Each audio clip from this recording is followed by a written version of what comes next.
Добрый день, дорогие друзья! Сегодня я собралась варить вишневое варенье. В планах не было снимать это видео. Внучка настояла, говорит: баб, сними, пусть останется нам на память. Ну, так тому и быть. Никого не учу, просто покажу, как я варю.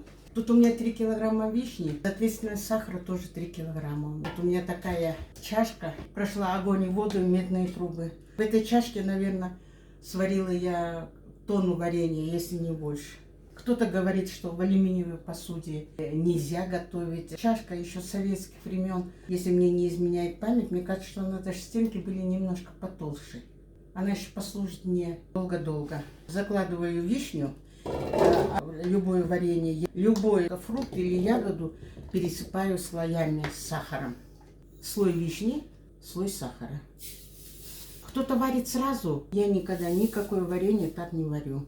Мне нужно, чтобы ягода и вся была целенькая. Слой вишни снова идет. Слой сахара. У меня получается 3 слоя. Сыпем сахар.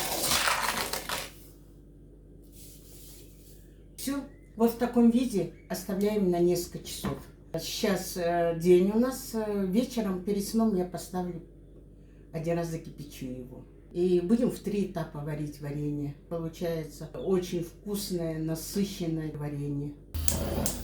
Вишня, засыпанная сахаром, простояла несколько часов, ставим его на газ. Сахар подтает, на небольшом огне доводим до кипения и выключаем. Вишня, можно сказать, закипела.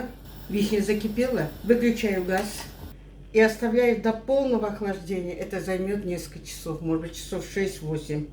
Прошло 8-10 часов, поставила вишню нашу на плиту, а буду варить уже во 2-й раз. Как закипит, проварю минут 5 и отключу. Все, варенье начинает потихоньку булькать, я еще проварю минут 5 и выключу газ. И в следующий раз поставлю на плиту, когда варенье полностью остынет. Все, варенье закипело, проварю сейчас минут 5 и выключу газ. Появилась снова пена.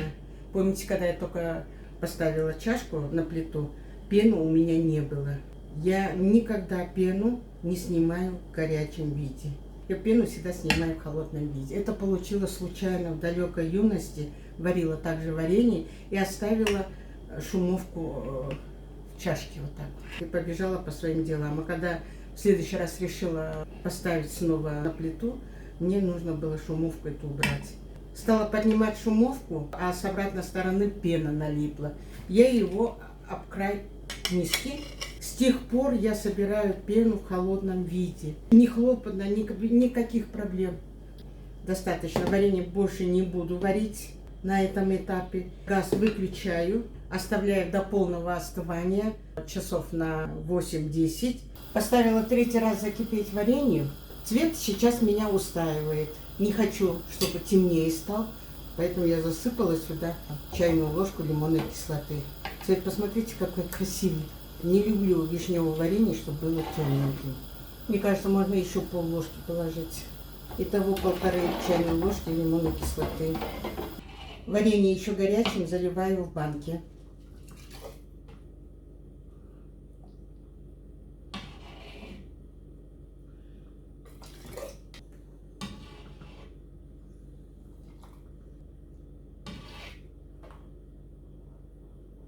И закрываю стерилизованными крышками. Закрываю плотненько. Не переворачиваю, не укутываю. Оно прекрасно будет стоять всю зиму. Вот останется и в следующем году можете кушать.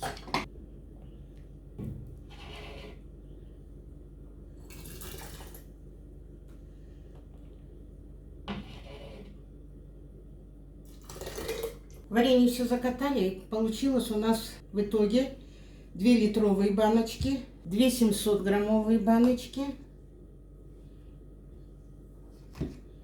и 2 баночки. И остался сироп, грамм 150-200. Это нам уже приготовить морс с холодненькой водичкой. 6 баночек. Нам этого будет вполне достаточно, потому что мы варенье готовим разные. Не только вишневое варенье, 6-7 видов варенья у нас будет. Зимой нам будет очень вкусненько. Рекомендую приготовить варенье. Можно, конечно, купить и в магазине, но все равно такое, как дома вы приготовите, такое в магазине вы не купите. Желаю вам вкусных, удачных рецептов, кушайте вкусненько, удачных вам заготовок, вкусненьких заготовок на зиму. А я с вами прощаюсь до следующего видео. Пока-пока.